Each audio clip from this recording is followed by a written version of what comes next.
because the people, people who experience sudden wealth events don't know how to deal with it, either financially, emotionally, psychologically. We talked about having the target on your back. It can be an extremely soul-crushing and traumatizing experience. We all say, oh, boo-hoo, these millionaires or whatever. But, until you walk a mile in another person's shoes, it's tough to be empathetic. And I'll tell you, I know more than one guy, more than one professional athlete, some of whom said it on camera, some of whom said it off camera, that they love being bankrupt. They said the phone doesn't ring anymore. I can relax. I'm not paying all these bills that I don't even know who they're for or what they're for. Once people think you're broke or you file for bankruptcy, which, doesn't necessarily mean you're broke, but you have, you're looking for bankruptcy protection because of your debts. Like, they just think, I know one professional football player who took his last $10 million or something and made a kamikaze investment. Like, they made the least liquid investment they could possibly make. Pardon me, they didn't lose the money, but they put it someplace where they basically knew it's going to be inaccessible for 20 years, maybe, and they did it on purpose. They did it so that their family and their friends and unscrupulous business people would stop preying on them. And so they could have a moment's peace. So it's again, none of us have had that kind of money. So we don't understand what it's like to have to deal with that. But it's people who come from nothing and suddenly have it all. It's a real shock it can be a real shock to the system. And there is little to no training. Yeah, the players associations and unions have some classes or whatever. The agents can be helpful. Some of them aren't so helpful.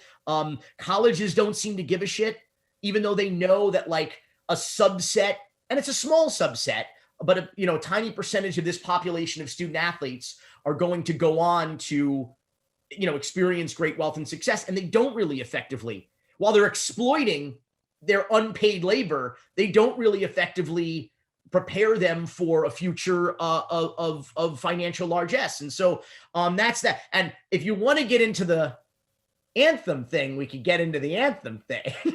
Yeah. But I don't know which cans of words. Sorry.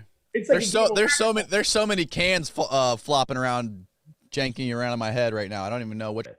But I feel like it's always weird thinking. And I'm sure that this is something that you understand pretty well, with dealing with doing all these pieces on athletes and stuff like that. But when you acquire that much money and fame at such a young age, it's harder to process real life drama or relationships or friendships, because you don't have real life experience. You just have the experience of being a celebrity, living in your own bubble, everyone saying yes to you. You get this, I call it Superman syndrome. Like, you get it when you grow up and people are telling you how great you are and how good you are at something, and you achieve, some modicum of some significant fame and financial success. It definitely fucks with your head. And actually, and especially for wrestlers who live in such an action figure world where they are literally action figures, and then they spend the rest of their lives trying to continue to look like their action figure, physically and aesthetically and everything. It's hard when you're kind of out of the spotlight. And that's a lot of Randy's story when he gets kind of pushed out of the ring at WWE, and winds up, going across town, so to speak, working for the competition. That was hard for him, buying up all the Just for Men at Walgreens to keep his hair and his beard. Well, there was no hair, but to keep his beard dark and just it's a really interesting struggle that athletes, and especially sports entertainment, because it's so much about the aesthetics and the look, and maintaining that physique and everything.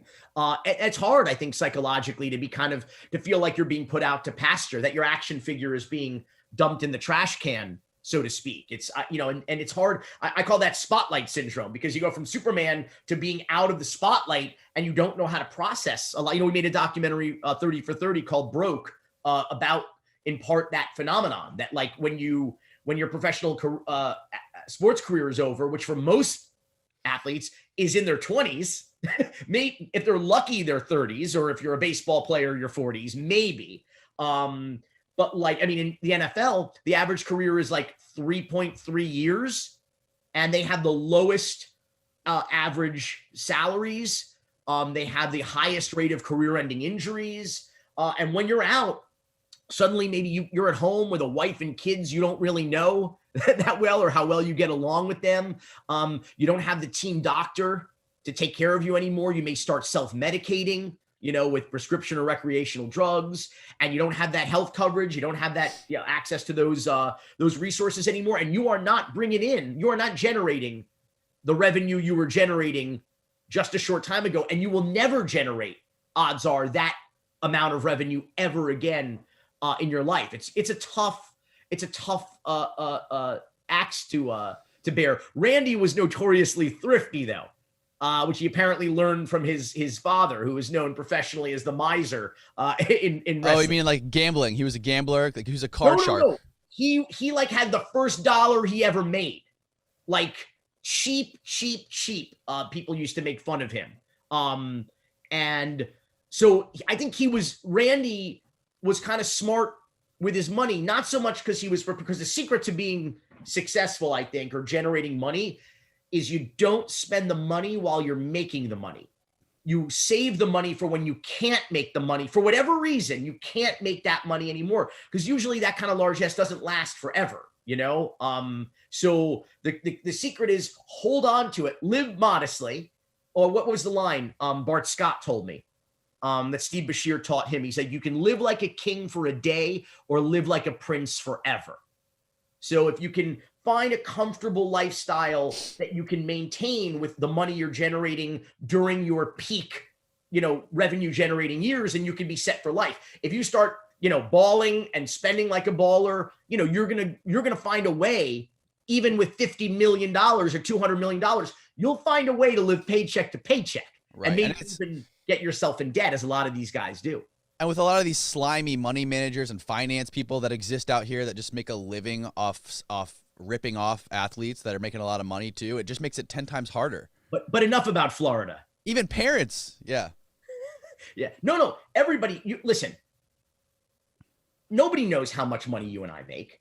It doesn't get published in the fucking newspaper. These guys, their salaries are online. I mean, the sports pages are filled with, just as many dollar signs as they are statistics, like people are interested in that. Can you imagine if you work in an office, if anybody works in an office anymore, where everybody knows how much money everybody else is making, how tense, that would be. That's what sports is like. It's intense. And so what does that do? That puts a target on your back from everybody on the outside, and everybody's there with their hand out or to take advantage of you. I know a guy who is so the NFLPA, the Players Association, the union, has a list of what they call like certified financial advisors. And really all that means is you gave the union like $2,000. They did a cursory background check on you, and they put your name on their website. Problem is, the players who go there looking for financial advisors think that these guys are somehow approved, by the union. That's not the case. So I know a guy who went to a mixer, a cocktail hour in a city, not in Florida, but I think it was in Texas. And it was a mixer for NFLPA certified financial advisors, kind of meet, greet, trade notes, talk about clients. He said every single person, almost to a man and woman, in that cocktail hour, all they were talking about is how dumb their clients are and how to take advantage of them. Okay. And he said, I left that room. I took my name off the website because I never looked at, guys, I never wanted to be associated with any of those people. Again, they were basically, he felt like just a room full of predators, trying to take advantage of these guys. Here's the thing about athletes. There is a misconception that they are stupid.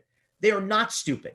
they're smart about what they're smart about. Like all of us, right? We know what we know, and we maybe, if we're lucky, we know what we don't know, but many of us don't know what we don't know. And that's the problem. Listen, you go try to learn a playbook in the NFL and then go execute that in 3D while a bunch of guys are coming at you trying to murder you. All right. Like, you have to have a little bit of smarts to figure that out.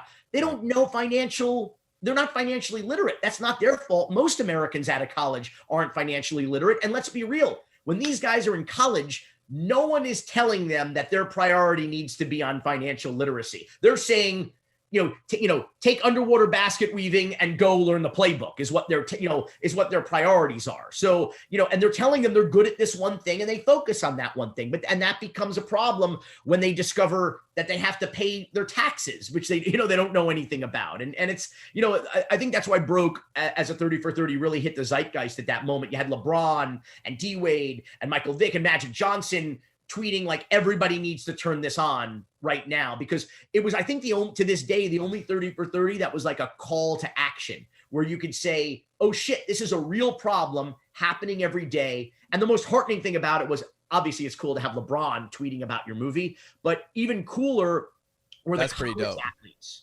who were tweeting about it, because they were like, my favorite tweets, like, I'm not going to be in Broke Part 2. Like, they took pride in, like, smart is the new stupid as far as spending money was concerned. I don't need to go buy a $5,000 suit. I'm gonna put that away for my kids for college, so I think that was not to say that people aren't still going broke, but I think it was like a scared straight thing. It was like a lot of people woke up to the reality that this isn't going to last forever and they need to set themselves up for their futures.